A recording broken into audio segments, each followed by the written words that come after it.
Welcome to the Predictable Revenue Podcast, where frontline sales leaders teach you how to build and scale an outbound sales team. All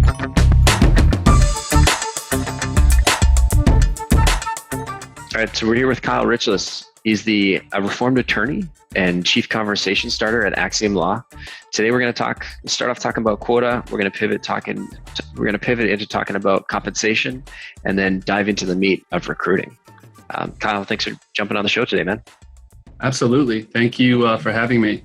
We are big predictable revenue fans here at Axiom. We've implemented a lot of Aaron's methodology, specializing in the sales funnel, which is something that we've really done over the past few years at Axiom. In fact, I told Aaron this when I met him in San Francisco last week, but whenever a salesperson starts at Axiom, particularly here on the East Coast, we give them a copy of the book. So we're pretty big fans. So I'm thrilled to be here. Okay, perfect. If you're a real fan, you give them 2 copies of the book. I should. And make him go onto Amazon and review. Aaron, I need some autographed books from you to give everyone too.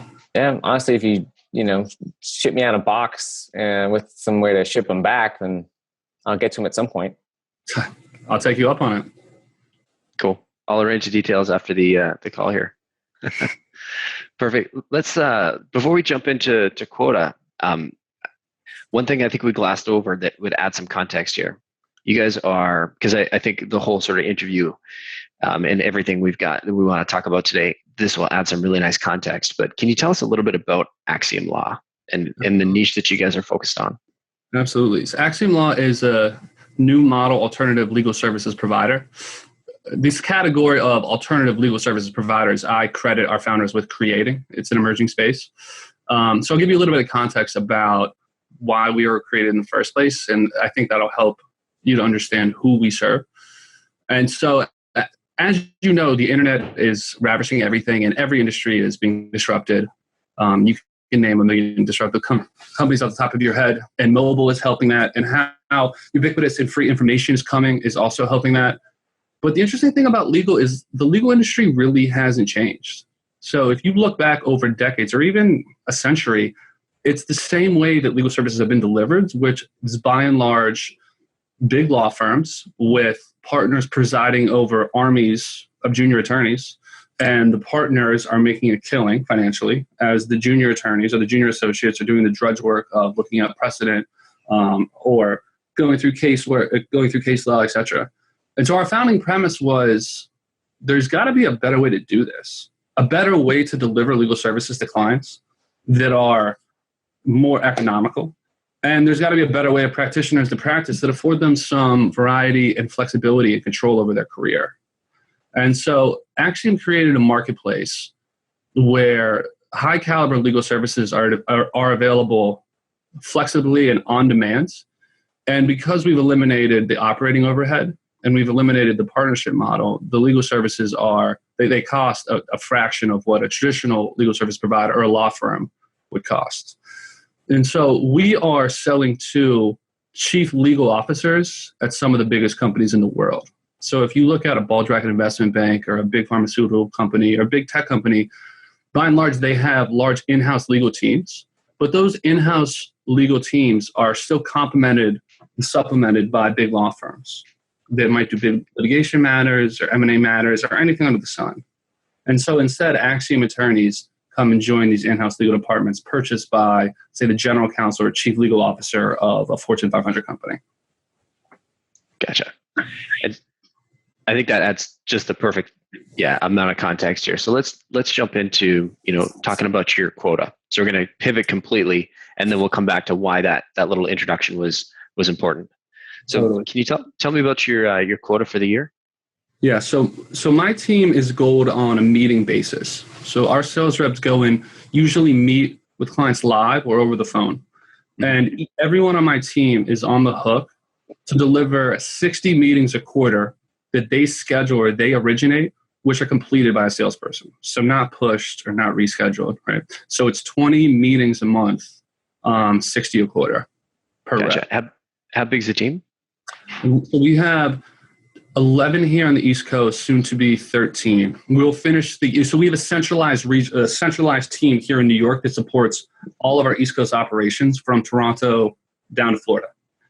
And that team will be between 15 and 18 come year's end.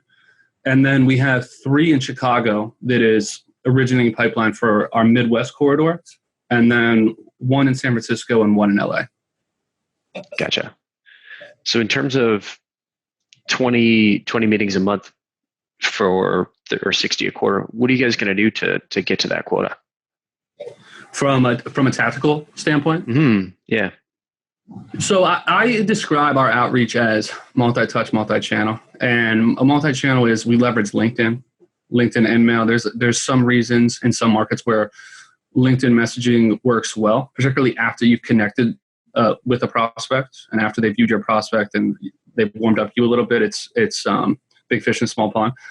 Also, email outreach, of course, similar to predictable revenue. And we will typically go 3 or 4 pings over a month period of time, professionally persistent, as they say.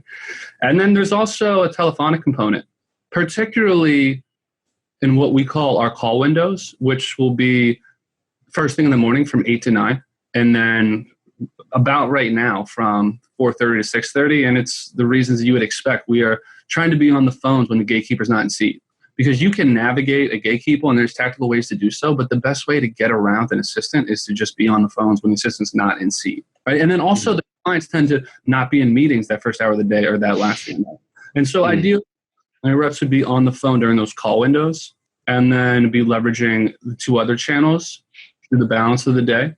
And then we will also, to the extent that we can, network in real life, tap into our own personal contacts, et cetera. Gotcha. So for those 20 meetings a month, 60 meetings a quarter, are you measured on a quarterly basis? Maybe talk to me about your goals for your reps and maybe how you comp your team. Yeah, we are measured on a quarterly basis, and we weren't always measured on a quarterly basis. But I think that the paying quarterly is the right balance. And the reason being is outbound prospecting, which is what we're doing, is inherently episodic. And even if your activity levels are consistently good, you're making the right phone calls to the right people at the right time. You're sending good emails that are short and tailored and personalized. You're leveraging LinkedIn. You're networking, yada, yada, yada. You're going to have good days and bad days and good weeks and bad weeks. There's going to be times when people just keep emailing you back or picking up the phone, and you're going to have droughts. And so a quarter period, 3 months, is a long enough sample size for the true results to manifest themselves.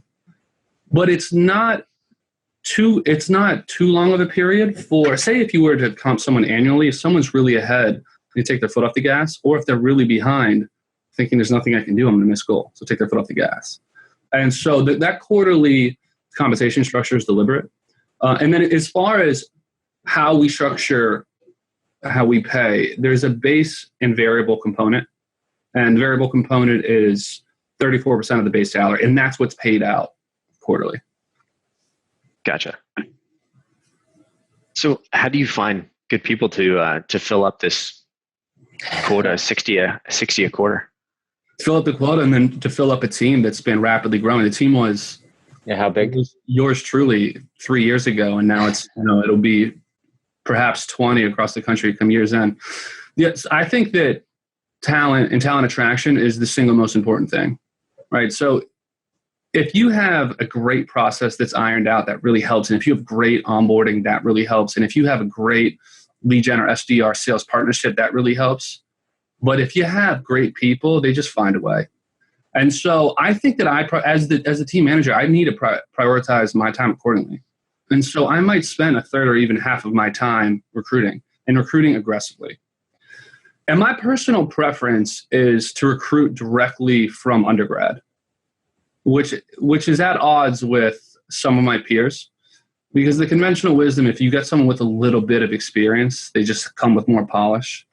And you're not going to have to correct a lot of the quote-unquote rookie mistakes. Mm-hmm. But I would rather recruit directly from university for 2 reasons. The first is I want to be able to mold and shape the people that are on my team and not undo bad habits and not have that this is how it worked at my old company, therefore why isn't that the case here, right?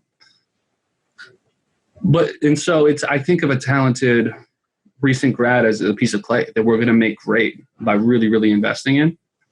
But the second thing is, and I've learned this lesson here in first person, is when I recruit someone straight from school, I get more productivity out of them, because productivity as a rep is just from the time you're ramped until the time that we graduate you into the next role. And so if I were to bring on an SDR who already had a year and a half experience at, in a big sales team, it could be the case where 3 months or 5 months into their tenure here, they're already thinking, I'm bored of this, I'm ready for the next challenge. So that's the second reason why I'm fond of recruiting directly from schools. Gotcha. Can you walk me through your process a little bit from, like, let's start at the top and what's involved, who's involved?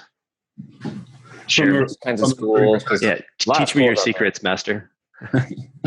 Well, first and foremost, we have a world-class internal recruiting team led by John. That's unfair. Oh, I know. Yeah, I have the ultimate advantage in having a tremendous internal recruiting team. Actually, sorry, one quick question. Right now, is your team centralized at headquarters? Or you said it sounds like they might expand across the country, or are they distributed? Yes, so we actually did not used to be centralized across the East Coast, and we have done away with remote lead gen rep. You get to centralize, at least. It is so much harder for me to manage someone like this on video than it is to be able to walk up and grab someone in person. Also, when you them too. Oh, totally. When you sit in a centralized team, you share best practices in real time, and you listen to your peer or your colleague and think, wow, something that he just said doesn't sound good, but I say it too and I should stop. Or a way that he just handled this objection really resonates with me and I want to incorporate it into my reservoir. And also you push one another. If there's a morning where I'm feeling a little bit tired or I'm a little bit behind, I don't necessarily want to get on the phones. But if your peer or your colleague grabs you and is going to call with you, it is just so much better. So we have centralized the team, which has been a saving grace for me.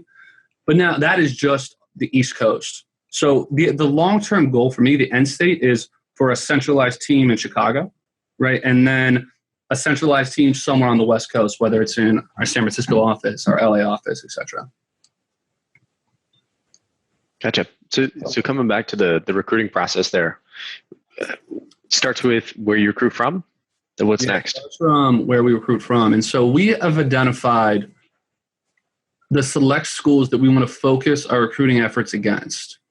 And it's interesting. It's counterintuitive because in speaking with peer SDR lead gen leaders, I think the consensus is recruit from the state schools because you're going to get more social, more outgoing, and more confident people. And that seems to be the conventional wisdom of the skill set for a lead gen rep. But we target the top schools in the country. So we've had 3 or 4 hires from Harvard. Harvard is the biggest alma mater amongst my team. And we hire from Ivy League schools and the best state schools, the top brand name schools. And the best way that I found to do it is to purchase resume books from those schools. So Harvard, for instance, you can buy a book of all of the resumes of graduating seniors who have not accepted a permanent job. That's interesting. And then we go through the resumes one by one, and you're looking for sales experience. So I just hired someone, for instance, who had experience in college as a door-to-door salesman, but also graduated at the top of our class at NYU. But I love the experience because the grit and resiliency, etc. But you're looking for any sort of sales experience, or even better, you're looking for any sort of entrepreneurial experience, right? The elementary school kid who had the lemonade stand, that really works. Those instincts in sales development. And it's funny, people will put that at the very bottom of the resume under their interest and think that it will get a chuckle, but it will get them a job, right? And so I'm looking for that. And then I look at GPA and I look at extracurriculars, not because that's a great gauge of intellectual horsepower, even better, intellectual curiosity, but it just shows how driven the person is, right? If someone was the president of her sorority and was also summa cum laude at Yale, she's got to be pretty hardworking, right? Yeah. And so we identify people from these resume books, even though they've shown no interest in joining Axiom, they've shown usually no interest in... You're prospecting for your prospectors. 100%. Yeah. And then I outbound target them the same way my team outbound targets clients. And it's oftentimes met with resistance because very few of them think that they want to go into a sales or marketing type role. Very few of them. That's not sexy in college. No, it's not sexy in college. And so many great field salespeople or sales leaders stumbled into sales, right? I did. I had no idea. Yeah. See, that's I was like 30. That's the case with so many people. But what's nice for me is where a lot of 22-year-olds don't think that sales is sexy, and a lot of their parents are pushing them towards law and medicine, right? The beaten path. The company itself, Axiom, is really sexy because it's a growth stage, venture-backed company. It's disrupting an industry.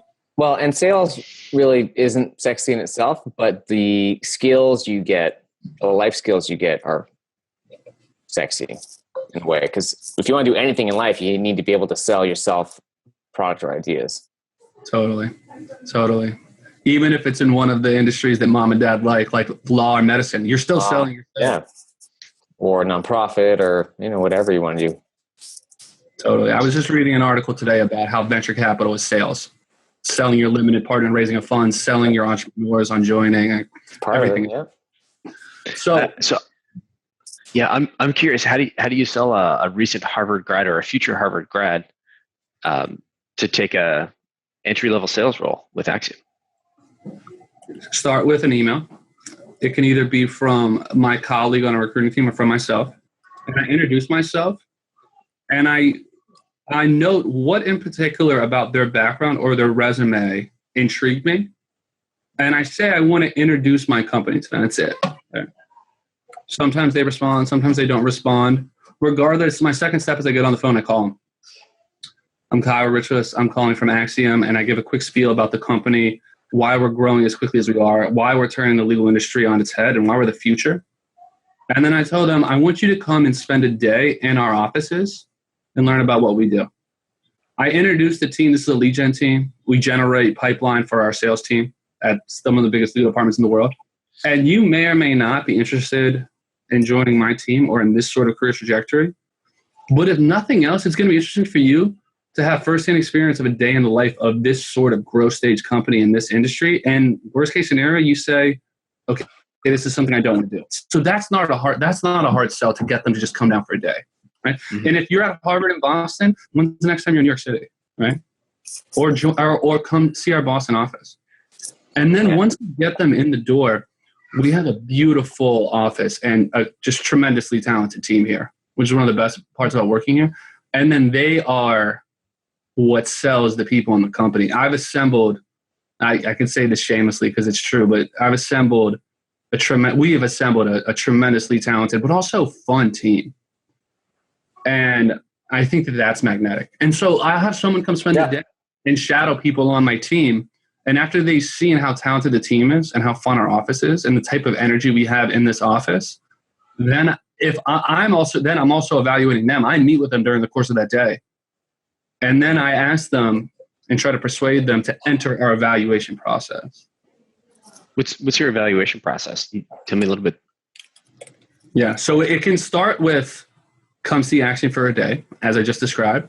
Or otherwise, if someone says, after I reach out to, say, a soon-to-be Yale grad, they might just say, thanks for reaching out. I'd be happy to learn a little bit about you and your company. Start with the screening call, right? Tell me about your background. Tell me about your interests. Tell me what you're looking to do. That is a lot about judging cultural fit, right? But I also, you can gauge for, confidence and whatever else. And if I'm impressed with what I hear after getting on the phone with them for 30 minutes, then I administer a writing sample where I send them a couple of questions about Axiom, and I direct them a section of press on our website. Because fortunately, there's been a lot of positive press written about Axiom. And so I have them briefly describe our solutions and our services, and I have them briefly talk about how we're disrupting the legal industry. And then because from the writing sample, you're judging the ability to craft emails, which is a big part of what we do.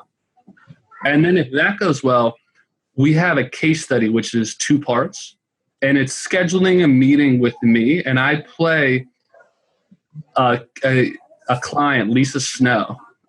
She's actually a real person, which I didn't even and then, so the candidate emails me with a fact that they're given. We shared the same university. We just acquired a bunch of companies, which usually means that Axiom can be a good partner. And so they try to draw commonalities from me, from the fact set, and schedule an email that's warm and personalized and can succinctly explain what Axiom does.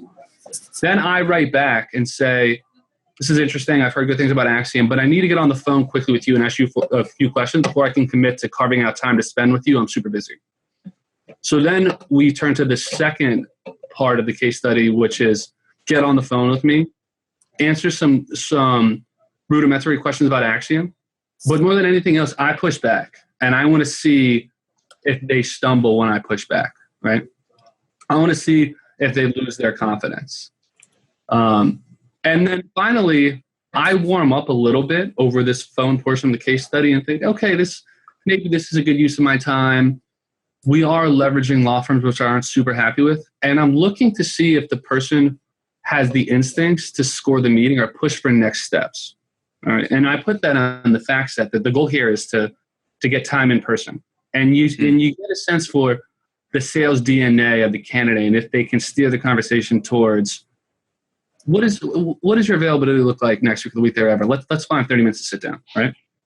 And then if they survive the both parts of the case study, we'll bring them to the office and have them meet myself again in person, and then a couple people on my team. But then also ideally the salespeople with whom they'll partner, because that sales lead gen relationship is so critical. And if those personalities mesh, everything is so much easier.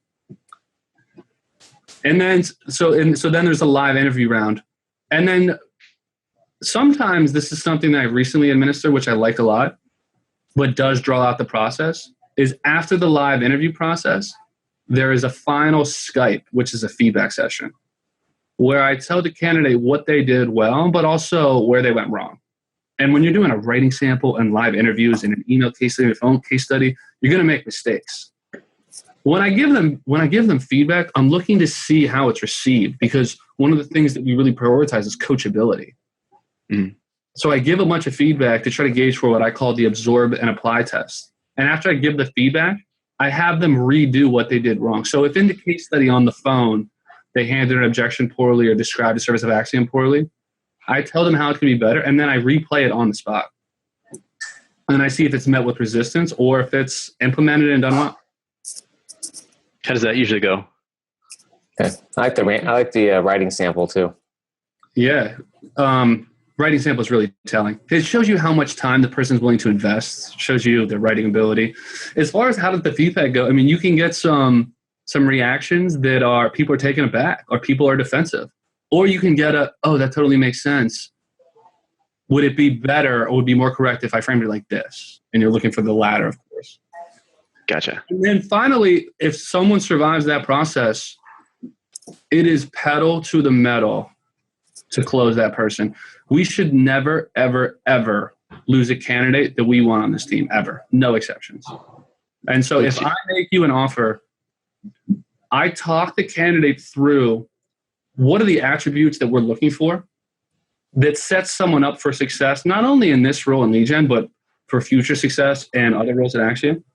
And then I describe to them how they demonstrated those things and why those attributes that they have are going to lead them to have a great career at Axiom.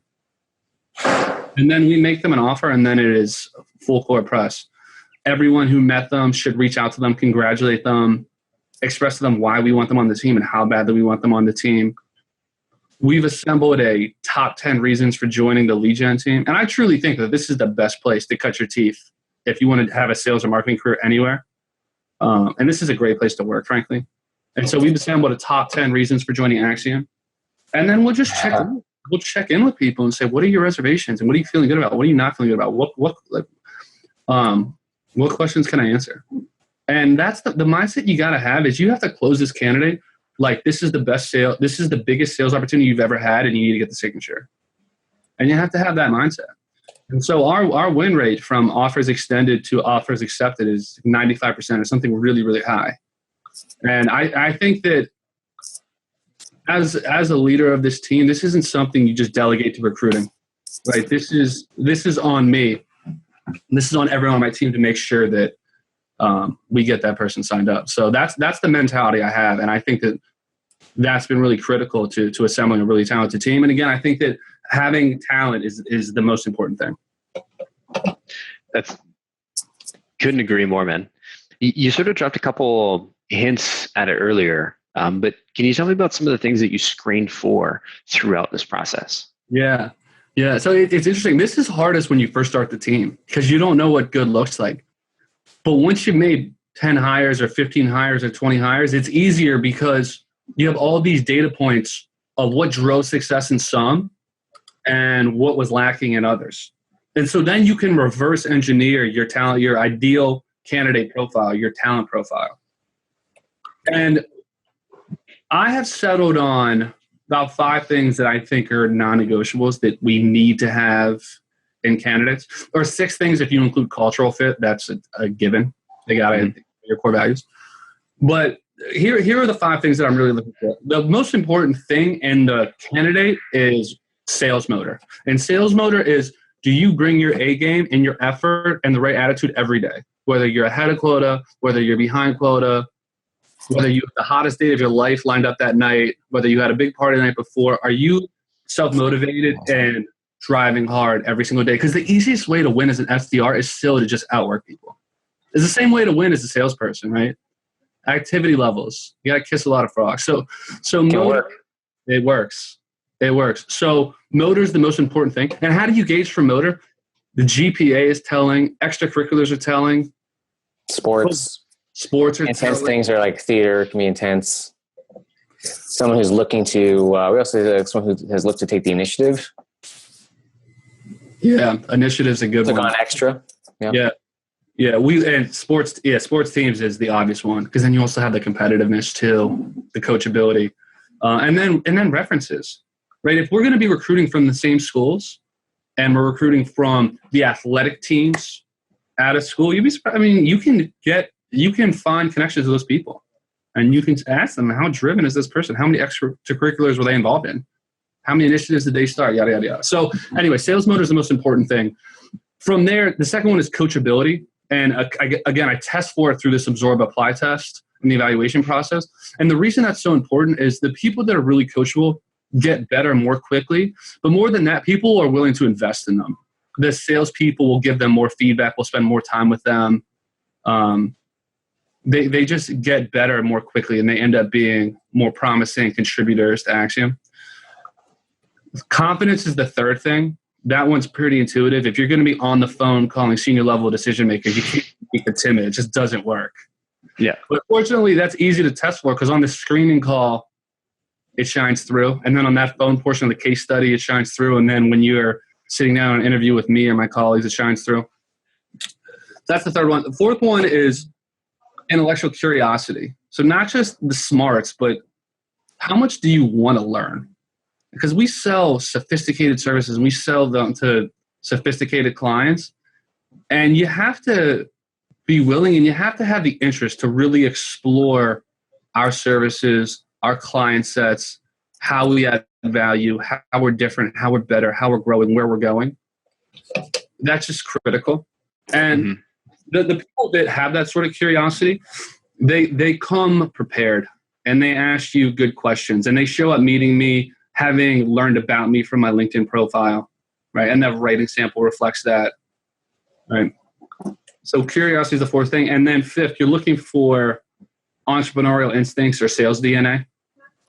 And the phone portion of our case study will show that, right? How someone navigates the conversation with me, pushing back and making them handle objections and see if they can land at a meeting.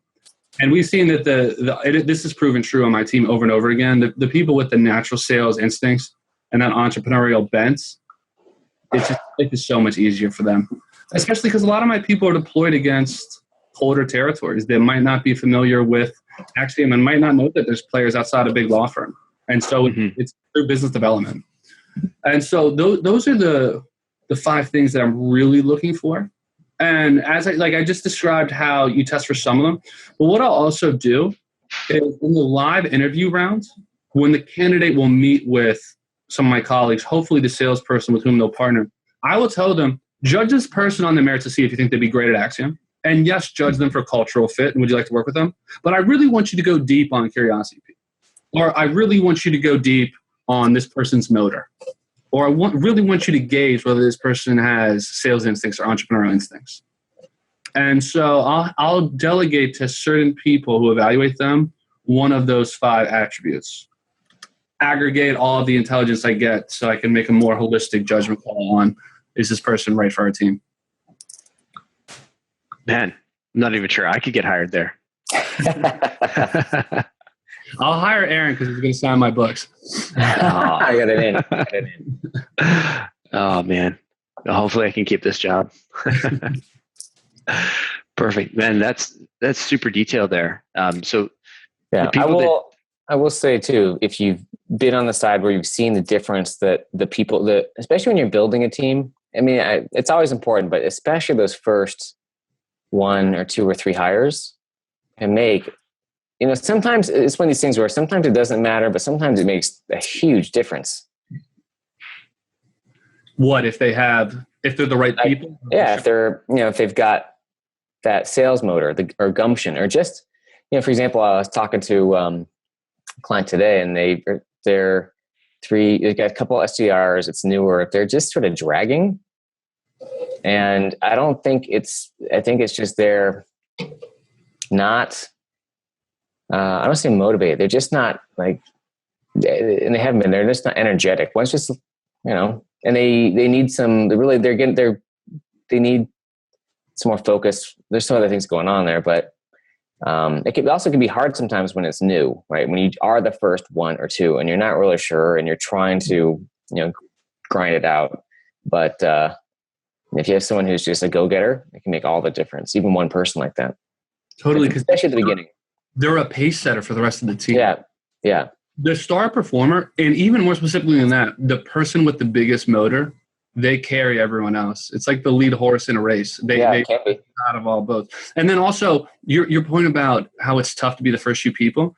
It's so much harder because not only do you not have peer resources to learn from, but when you're first implementing a team, the culture of the salespeople and the behavior of the salespeople might not be used to having an SDR partner. Maybe they're used to being a full cycle salesperson doing their own origination, setting up their own pipeline. So there's behavioral shifts going on too.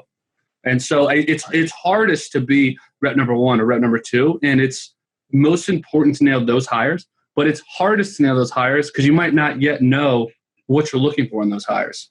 And to be completely honest with you, I got lucky with a couple of key early hires that have really driven success here that I'm just super fortunate to have. And they got lucky with you. I'll say it. Sounds that way. Luck is good. So how do you identify? I mean, the rock stars just sort of stand out. How do you build out the career path, keep them engaged, keep their minds, over throughout this role that's can be a bit of a grind sometimes? Totally. 2 things I think. The first one is career pathing here is bespoke. There's not one ladder that you are expected to climb. For instance, it's not inbound SDR to outbound SMB SDR to enterprise SDR to junior inside sales, yada, yada, the whole way up to field sales. It can be. I recently graduated one of the stars on my team to an inside sales role, and great for her. She's going to kick ass in that role. But there are people that are SDRs that might not necessarily end up in marketing or sales or business development roles. And that's fine. That's good. I want that to happen. So I think that the mindset, at least here in this company, of career pathing should not be one defined ladder, because you really want to dig into what is this person motivated by? What skills do they really want to learn? Or what skills do they really want to demonstrate? And also, what opportunities might come their way that are going to coincide with the skill set and the interest? So the first thing is, I think that it should be totally bespoke. It should not be hit your number for 6 months and you become this, and then hit your number for 9 months and you become that. And then the second thing is dig into it early. I think that you don't want to be reflexively career pathing or reflexively promoting people to save them. You want to be ahead of that. By the time someone is ramped up and gold against the fully loaded quota, start having conversations about what pieces of this business are most interesting to you. Who in this organization would you love to become? What opportunities might present themselves next quarter or next year? How is this business growing, right? And so dig in there early, and I have an ongoing dialogue that evolves as the person grows and as the business grows. So here at Axiom, for instance, we had that person that graduated into an inside sales role, but we have been growing the business through geographical expansion, but also through service line expansion. And so as we implement new businesses, we're creating new teams, which is new opportunities for people on my team. And so part of my job is making sure that everyone understands that. That if we are going to be launching a new business, they're going to be hiring 3 people or 5 people. And I always would rather someone internally raise their hand before we look externally. So those are the 2 things that I'm really focused on, is dig in early, have an ongoing dialogue and conversation. If someone says, Kyle, I'm really hell-bent on this role or join this team, make them a map so that if they perform against the plan and show the things that you are looking for, then graduate them into the role. And then think career path, I think, is totally bespoke. Those are my 2 guiding principles as far as retaining talent and Can you give me an example of some career paths that you've seen that have progressed outside of sales and marketing? Like, some examples on your team would be awesome.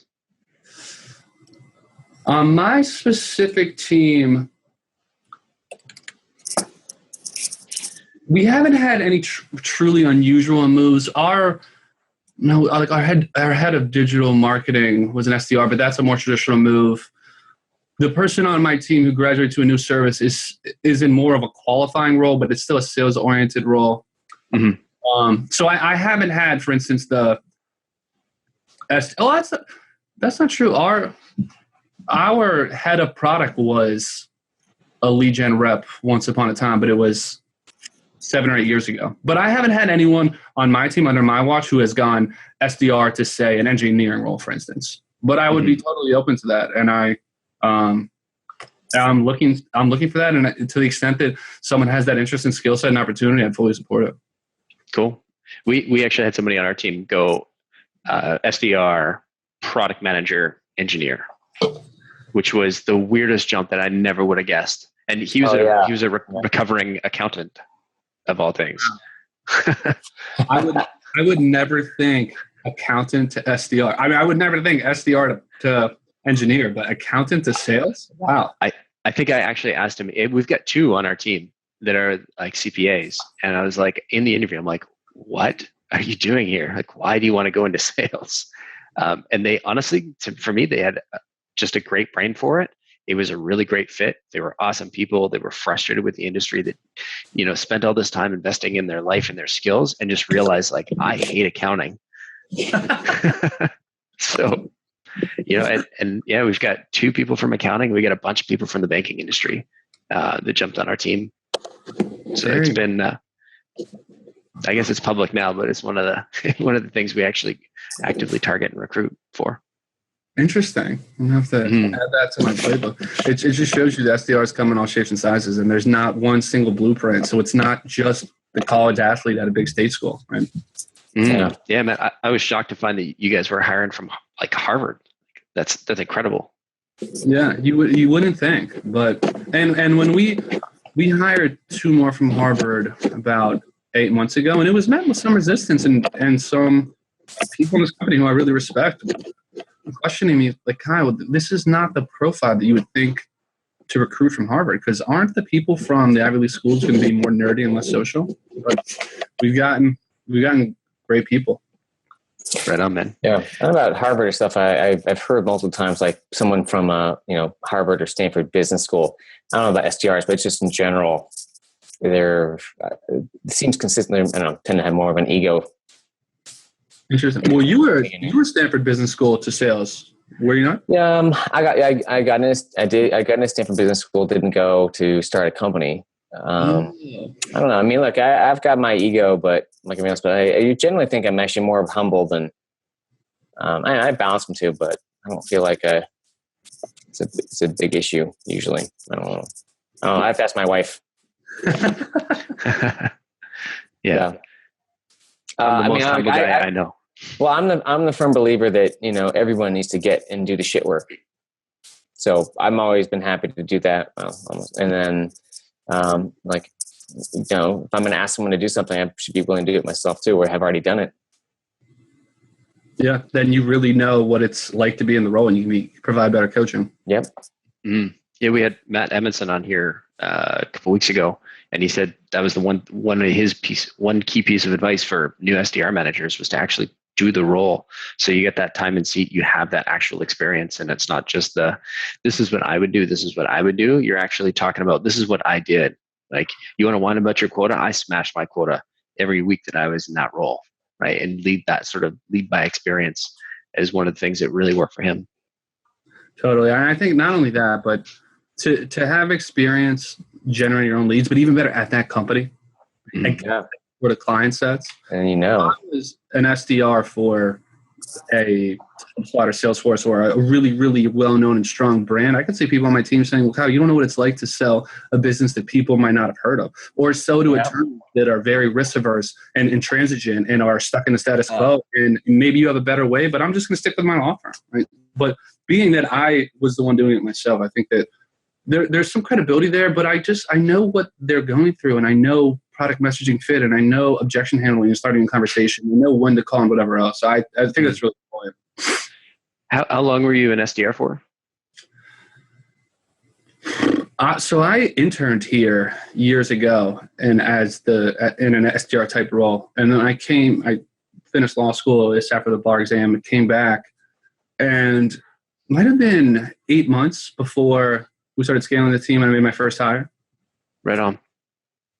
So last question for the show today. Can you tell me about one sort of mistake you made in the early days, sort of after you've made that transition from I'm an SDR to now I got to hire and build my team? Can I give you 2? 1.5. It's negotiating here. 1.5. The biggest mistake I made as a manager is starting people individually. And I didn't learn this mistake until I started people together, but it's so much easier to start people in tandem. It costs more, right? Like you can't dip your toe in the water. If you're hiring 2 SDRs, that might be the same cost as 1 AE who's actually closing business. So it's easier and it feels less risky to start with one, but starting 2 people together is so much more time efficient. You train them together, and then they also help one another and push one another and form a camaraderie. And then say one of them doesn't work out, your pipeline's not entirely lost. You still have someone. You have a way to benchmark one of them, because in the early days, maybe your quotas aren't right sized. So how do you even really know what they're doing? But now you have a data point.